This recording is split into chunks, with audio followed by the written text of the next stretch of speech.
नमस्कार. आज खूप महत्त्वाच्या विषयावर चर्चा करायची आहे. महाराष्ट्र ही संतांची भूमी आहे आणि संतांनी विवेक दिला आणि माणसाकडे एवढी बुद्धी आणि विवेक आहे, पण तरी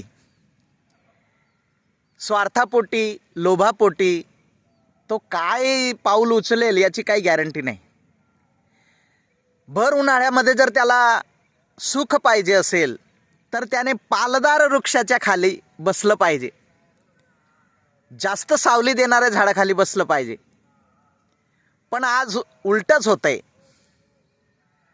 आज जे राजकारण चालू आहे, मला राजकारणाविषयी बोलायचं नाही, पण एक निरीक्षण असं केलं तर प्रत्येक जण हा देशाचा विकास करू पाहतोय. महाविकास आघाडी, विकास आघाडी, आध्यात्मिक आघाडी, बरेच काही हरकत नाही, चांगली संकल्पना आहे. पण कमीत कमी तशा त्या रस्त्यावर तर चाललं पाहिजे, तसा रस्ता तर निर्माण केला पाहिजे. आज महाविकास आघाडी असं आपण म्हणतो. महाविकास आघाडी एखाद्या बाभळाच्या झाडाखाली किंवा खजुराच्या झाडाखाली बसलेली वाटते. जे खजुराचं झाड धड बसणाऱ्याला सावलीही देत नाही आणि कोणाला फळही सापडू देत नाही त्याच्या उंचीमुळे, अशा झाडाखाली बसल्यानंतर त्या झाडाखाली बसणाऱ्यांचे काय हाल असतील. म्हणायला तर महाविकास आघाडी, अरे पण बसल्यानंतर एकमेकांवर चिखल फेकण्यात का देशाचा विकास होईल का? एकमेकांच्या पाय खेचण्यामध्ये का देशाचा विकास होईल का? जो मतदार ज्याच्यावर देशाचा विकास अवलंबून आहे त्याचा विचार न करता एकमेकांच्या तंगड्या खेचण्यामध्ये जर तुमचा वेळ जात असेल तर तुम्ही काय देशाचा विकास करणार? आणि महाविकास आघाडी म्हणजे कोणाचा विकास, कोणाचा महाविकास? आघाडीचा की लोकांचा? खरोखर ज्या झाडाखाली बसलेत ते बाभळाचं झाड आहे. ते बाभळाचे काटे धड त्यांनाही बसू देत नाही, त्यांनाही जखमी करतात. मात्र हे त्यांच्याच लोकांना एकमेकांना सरकून स्वतः सावलीत बसण्याचा प्रयत्न करतात. यांच्याकडून काय महाविकास होईल? काय देशाचा विकास होईल? म्हणून माझं स्पष्ट मत आहे की ज्याने स्वार्थ सोडला, ज्याने लोभ सोडला, ज्याने वैष्णव जन तो तेने कहिए जो पीड पराई जाणे रे, जो लोकांचा रयतेचा विचार करेल तोच खरा देशाचा विकास करू शकेल. त्याच्याकडूनच लोकांच्या विकासाची अपेक्षा आहे, त्याच्याकडूनच लोककल्याणाची अपेक्षा आहे. लोकशाहीची व्याख्या जर पाहिली, लोकांनी लोकांकरता लोकांसाठी चालवलेलं राज्य. पण या ठिकाणी यांच्याकडे जर पाहिलं, यांच्या राजकारणाकडे जर पाहिलं तर यांनी यांच्यासाठी यांच्याच करता चालवलेलं आत्ताचं जे काही विचार मंच आहे, खरोखर कीव येते का? कोणाला अशी निस्वार्थ बुद्धी सुचत नाही का?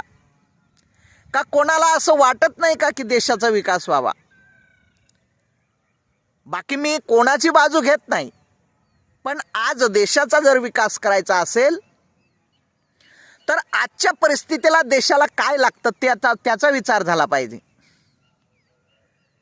साम्यवाद याच्यावर बरीच चर्चा आहे. बघू, एखाद वेळ मिळाला तर छोटासा त्याच्यावर पण व्हिडिओ करू. पण या ठिकाणी राजा कालस्य कारणम, जशी परिस्थिती असेल तसं त्या राजाला वागावं लागेल, तोच खरा राजा. नवे परिस्थिती राजा निर्माण करेल. आज भारतामध्ये जशी परिस्थिती आहे तसा राजकारणी नेता हवा.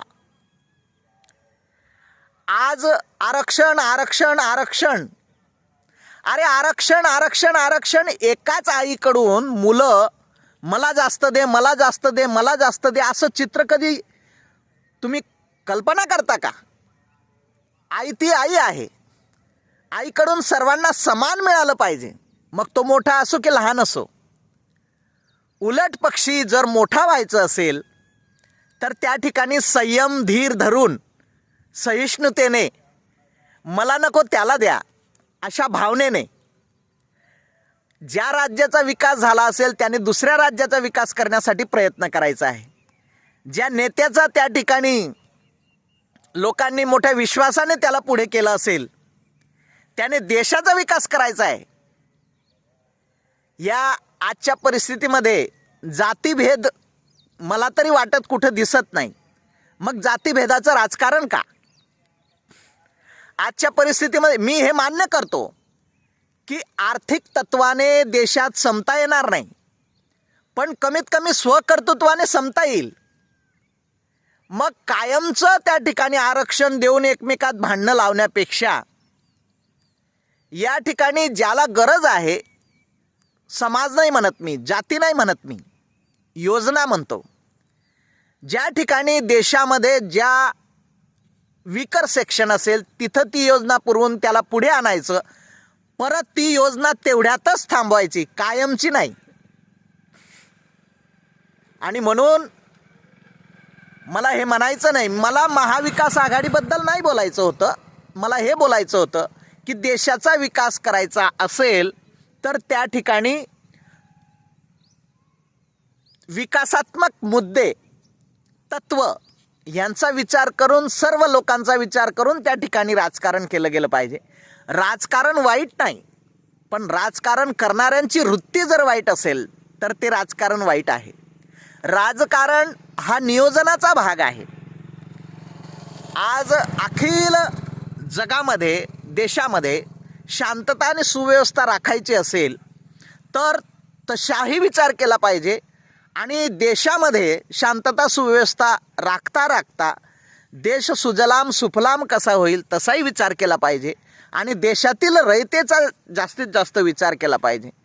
आणि म्हणून या ठिकाणी सर्व वैचारिक मतभेद आहेत, ते सर्व वैचारिक मतभेद मिटून कोणत्या तरी एका विकासात्मक मुद्द्यावर ज्या वेळेस सर्व सहमत होतील त्याच वेळेस खरा देशाचा विकास होईल. एरवी देशाचा विकास होणार नाही, देश मागेच जाईल. बघू, अजून वेळ मिळाला तसं. मला आज एवढंच बोलायचं होतं. महाविकास आघाडी असो, अजून आध्यात्मिक आघाडी असो, कोणत्याही आघाड्या असोत, पण या ठिकाणी लोकांचा आणि देशांचा विचार झाला पाहिजे.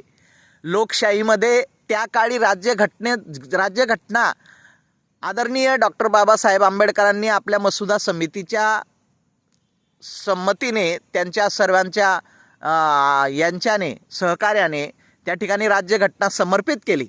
पण त्या काळी जी परिस्थिती होती, त्या काळी त्या राज्यघटनेमध्ये मूलभूत अधिकार, कर्तव्य, जे काही तत्त्व असतील, मार्गदर्शक तत्त्व, जे काही कलम असतील, ते कलम त्यावेळेस त्या काळी जी परिस्थिती असेल तसे त्यांनी दाखल केलेत.